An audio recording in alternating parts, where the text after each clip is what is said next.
Anubhav Mohanty, Sri Anubhav Mohanty. Last speaker, I think. Thank you so much, sir.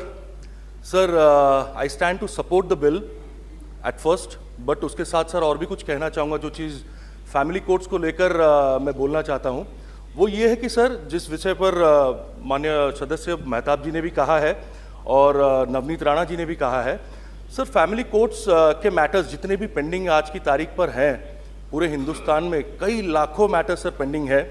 ये हमारा law कहता है कि एक स्टिपुलेटेड टाइम में ये ख़त्म होना ज़रूरी होता है। हर इंसान का, जो कपल होते हैं वो भले ही हस्बैंड हो या वाइफ हो, दोनों अगर साथ में रहना चाहते हैं तो साथ में रहें, कॉन्सिलेशन उनका हो, लेकिन एक सही तरीके से हो। कॉन्सिलेशन के हर एक चीज़ों को रिकॉर्ड में भी लिया जाए, जिसको मैं जितना जानता हूं सर, कॉन्सिलेशन भले ही कुछ महीनों तक चल रहा है या कुछ कॉन्सिलेशन स्टिपुलेटेड टाइम में चलने के बावजूद भी 6-7 महीने के लिए भी प्रोलॉन्ग किया जाता है, और उसमें जो चीज़ें होती हैं, जो बातें होती हैं, जिस तरह का डिस्कशंस होता है, उसको कभी कंसिडर किया नहीं जाता है for the case matter sir. वो उसके बाद ट्रायल के लिए जाता है। ट्रायल में सर कई टाइम, जो लंबी समय सीमा होती है सर, उससे किसी को कुछ फायदा नहीं होता है sir. What I have understood in my life about everyone's marital Discord sir, दोनों में असल में सर किसी की जीत अंत में नहीं होती है। ना पति जीतता है ना पत्नी जीतती है सर, दोनों की हार ही होती है, दोनों की हार ही होती है। लेकिन सिर्फ इसी हार को लेकर कई सालों तक अपनी जिंदगी, सामने वाले की जिंदगी और उन दोनों के साथ जुड़े हुए परिवार के जितने सदस्य या दोनों से जुड़े हुए जितने लोग, आम इंसान, उन सबकी जिंदगी भी प्रभावित होती है सर। और फैमिली कोर्ट्स में एक बहुत गंभीर विषय यह है जिस बारे में मैं इस पार्लियामेंट में इससे पहले भी सर बोल चुका हूं, एंड मैं चाहूंगा दोबारा उसको दोहराने के लिए। फैमिली कोर्ट्स में सर छोटे बच्चों को लिया जाता है। जिस तरह से मैंने देखा है सर, माओं को अपने छोटे बच्चों को अपने साथ में लेकर, और जिस हालात में माँ भी रोती रहती है और बच्चे भी रोते हैं और पिता भी आते हैं बच्चों से मिलने के लिए, ना सर दोनों में से कोई भी बच्चों को एक साथ मिल नहीं पाता, कोर्ट इजाज़त भी देती नहीं है, और हो सकता है कि लॉयर्स भी उसको डिले करते रहते हैं जानबूझकर sir. With due respect to all lawyers, I am not saying about all lawyers, कुछ लॉयर्स हैं जो ऐसा करते हैं शायद, लेकिन सर इससे प्रभावित होते हैं वो बच्चे।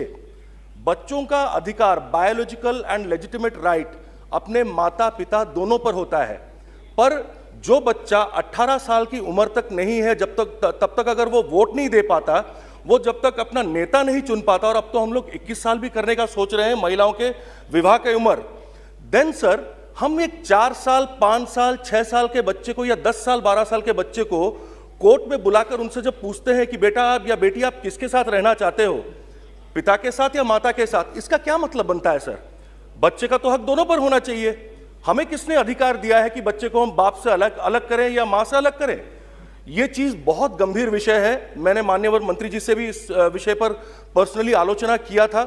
मैंने माननीय मंत्री पार्लियामेंट्री अफेयर्स अर्जुन राम मेघवाल जी से भी इस बारे में आलोचना किया था सर, और मैं चाहूंगा कि इस विषय पर गंभीरता से सोचा जाए, कोई जल्द से जल्द एक अमेंडमेंट लाया जाए इस पर।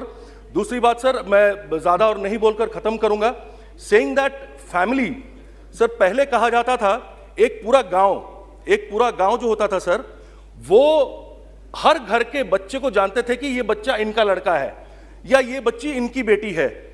लेकिन उसके बाद आया धीरे धीरे कम होकर, वो छोटा होकर जॉइंट फैमिली में परिवर्तन हुआ, जिसमें सर 2 भाई 3 भाई या चाचा चाची सब मिलकर एक साथ रहने लगे एक परिवार में, सब अपने अपने कभी भी जरूरत के वक्त पर या त्योहारों पर एक साथ होने लगे। उसके बाद आया sir nuclear families. Nuclear family में पति पत्नी अपने बच्चों को लेकर अलग रहने लगे। जॉइंट फैमिली की प्रथा खत्म हो गई सर, यहीं पर न्यूक्लियर फैमिली होने लगी। उसके बाद आ गया सर लिव इन रिलेशनशिप, और लिव इन रिलेशनशिप के साथ साथ सर ऐसा भी हुआ, बच्चों को किसी हॉस्टल में भेज दिया जाता था, बच्चे हॉस्टल में रहेंगे, माँ बाप अपने काम में बिजी रहते थे।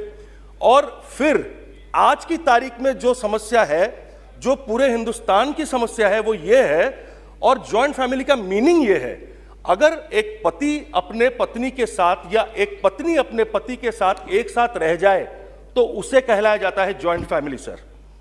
ये बड़ी दुख की बात है सर, ये बड़े दुख की बात है, जो हमको सोचना चाहिए कि हम आज़ादी का अमृत महोत्सव 75 साल का मना रहे हैं हमारे देश में, लेकिन देश आगे जिस तरह से बढ़ रहा है, जिस तेजी से प्रगति कर रहा है, कुछ ऐसी चीजें सर, और विशेषकर मैं ना तो पुरुषों के खिलाफ बोलूंगा ना महिलाओं के खिलाफ बोलूंगा सर, मैं दोनों के सपक्ष में बोलूंगा और दोनों के लिए बोलूंगा कि दोनों को हक है, समान अधिकार है इज्जत से जीने का, दोनों का समान अधिकार है अपने मान मर्यादा से जीने का।